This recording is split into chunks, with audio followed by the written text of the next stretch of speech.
I sort of want to get to the last two guys. I want to get to Rodgers, Aaron Rodgers, who is kind of in this process of probably being traded. What would you say for him? Because I know he's been a great quarterback in the league for a long time. I mean, he basically, his starting career started when you became a general manager with the Falcons in 2008. And, he was at the down year this year. Packers kind of look like they want to move on. Jets kind of that team that really could just use a quarterback to step in. What do you think about that possible pairing? I think the Jets bringing him there, I think would be ideal at this point in his career. I mean, I have said this categorically. I think he is one of the very best to come through the ranks as a quarterback in this league. Whether he agitates people or not, personality-wise, I think moving over from Green Bay and the Green Bay faithful over to the Jets with a coach and a general manager there, team builders there, as it were, I think that's what that group needs. That group, I think Joe Douglas, as a football man, has a really good understanding of where he needs to go. It's a vital time for that organization. Offensive line-wise, they're going to sell him on that. They're going to sell him on the idea that he could come to an organization in a city that's going to be behind him, which I think is vital.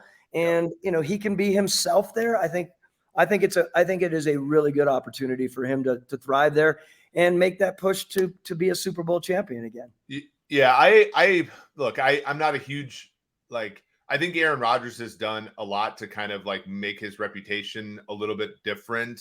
I think 5 years ago, all of us would have said, look, Aaron Rodgers is not only a guy that we respect as an opponent, but we fear him very much. When the ball is in his hand at the end of the game, you're scared, right? I mean, he's an amazing quarterback, and he, of course, has won 2 MVPs even in the last 3 years. I think that, his statistics last year were better than they looked. They were also very similar to Tom Brady's last year in New England. So he goes and look, this Jets team, more high profile than Tampa Bay was. Don't get me wrong, but Tampa Bay's team, the year that Jameis Winston threw 30 interceptions, they had a pretty good defense if you look at some of the underlying metrics.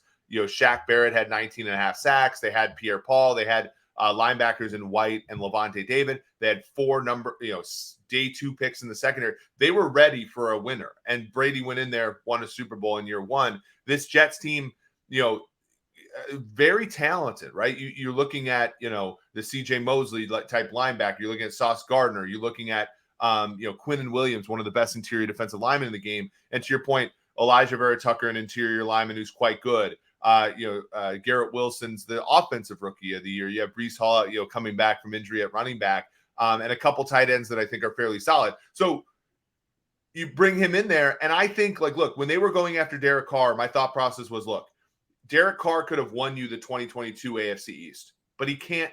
If things go badly with all the players I just said, he's not good enough to elevate, right?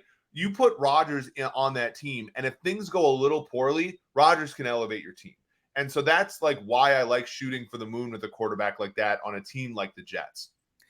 And he comes in there. He's obviously been at loggerheads with his coach in Green Bay, hands down. There's just a lot of elements there that I think for him to jump over, to be with Robert Saleh, and again, Joe Douglas as a team that's going to be behind him, excited about having him there, and there not being this battle, this back and forth battle, I just think is refreshing for him. I really believe that he has years left in him, and I think he can do special things. It's so tough, of course, to get a quarterback like this. By the way, what is his exact number, and what's the breakdown, if you don't mind, for 30 seconds? Yeah, I think it's the first year it's going to be about 60 on the cap, 60 cash and about 15 on the cap if they trade for him. So, not a terrible one. Again, I think people are being, sort of educated a little bit about, and when we talk about Lamar, about the ownership has to put that money in escrow. That's not a trivial thing for some owners. But they basically prorate that money over the remaining, I believe it's 3 years of the deal, 4 years of the deal. And so you can spread out that initial hit, but it's not an expensive contract for the Jets, at least in year 1 relative to the cap. I don't have the very specifics, but those are the broad numbers. It's a heavy hit right away. But it's spread out from a cap perspective. So it's not terrible.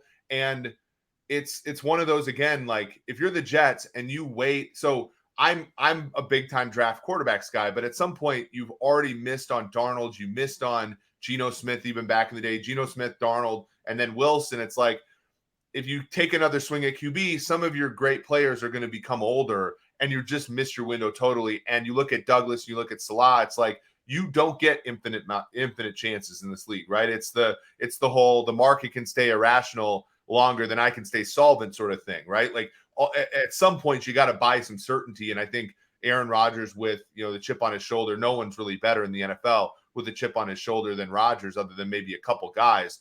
And to me, it makes sense, even though, it's you would prefer a team with that kind of young talent to have a young quarterback. It just hasn't worked out yet.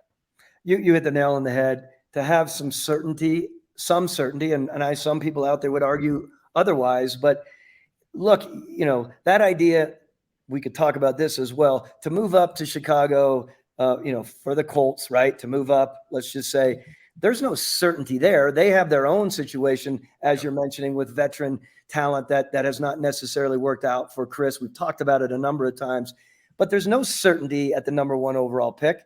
You do know what Aaron Rodgers is, back to the Jets, right? You know what he is. You know what he can do. It's not like he's lost his talent. So I think going into these really, really important times for a GM and a head coach, to me, this is a smart way to approach it. Yeah, for sure. And it would not be the first time the Jets have acquired a Pro Bowl MVP quarterback. Of course, Brett Favre in 2008. Boomer Esiason, people forget that he was a Super Bowl and MVP quarterback. They acquired him in 1993, a Long Island guy there. And obviously, Joe Namath was their quarterback the whole time. So this is a place that has required star power at the position to even stay above.